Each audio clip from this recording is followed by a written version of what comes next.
Welcome back to Madonna di Campiglio. Nick Fellows and Finlay Mickle in the commentary box. The second run of the men's slalom, last World Cup competition, the Dolomiti Tour. We started last week with the Super Gs and downhill races in Val Gardena.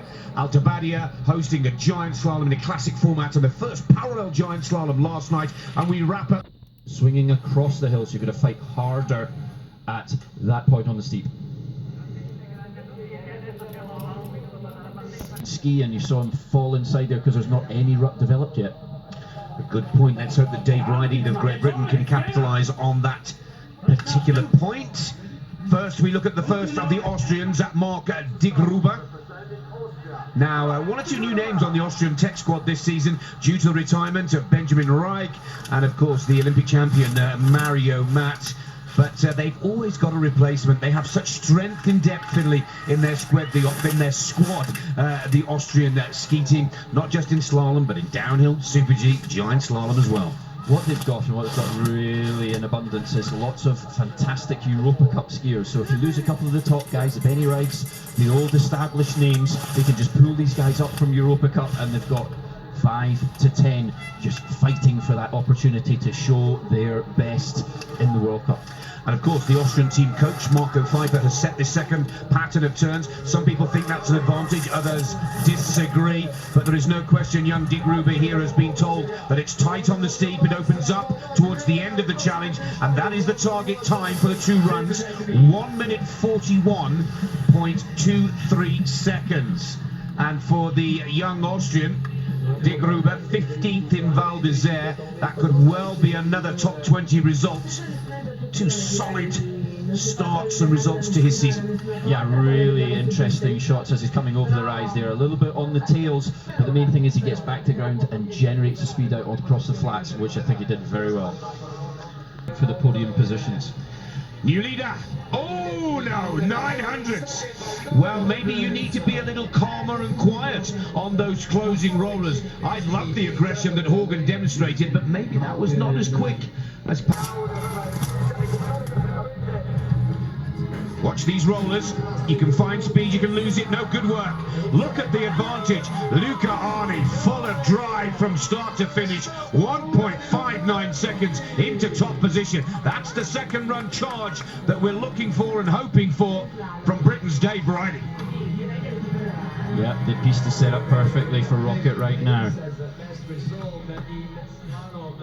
On the result sheet here in Madonna di Campiglio, and if nothing else, he's scored the World Cup tracks. Believe it or not, this is only his 21st World Cup career start to date, and Manu Fella, well, into 4th position. 1.64. This young lad just grows with confidence every time he gets a start in the World Cup Tour.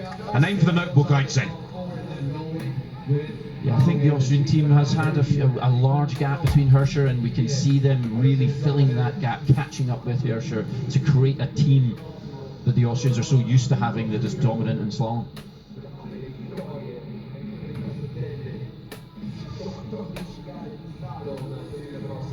Very quick, stands in the middle of the ski and edges with absolute precision. Hertz is off the pace, 2.01 down into 8th position. Luca Arni of Switzerland, youngster from Crans-Montana, still leads. His teammate Daniel Yule's second. Dave Riding holds on to 7th position. Remember, back in 2000, Alan Baxter was 8th here, his first top 10. Right now, massive talent, this young lad. There's a few things that you can see to work on from a technical perspective, but look at this guy go for the line and take the lead by a quarter of a second. Marco Schwarz, 1:39.39, puts Austria into top spot.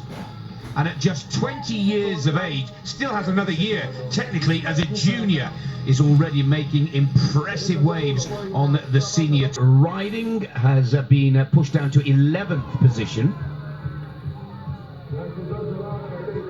Just confirm I'm correct there. Yeah, Dave is in 11th position.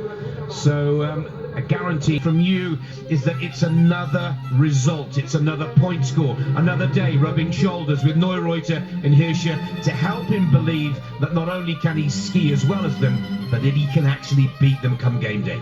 Let's be honest here, top 30 results are not easy to come by. You're competing against the best guys in the world, and this is someone in the British team that is improving, that's coming. Just showed us. He's got to take the lead away from him and try and put the pressure on another youngster who will ski lots of. Oh!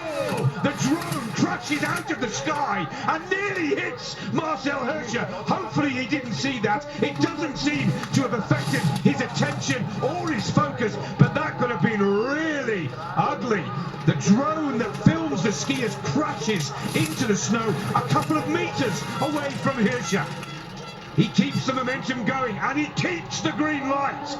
Set by the Austrians, he's being really powerful. This is where we knew he would be fast. Down the steep section where it's across the hill to use all of his strengths.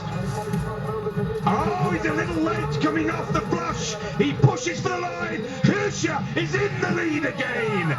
Marcel Hirscher, 0.34 of a second, the right side of the clock. But can you believe what happened there? Hopefully the director will give a Sure, how does a couple of hundreds or tens sound? What a wonderful performance from all of the podium-placed athletes, but really dramatic pictures of Marcel Hirscher almost being hit by the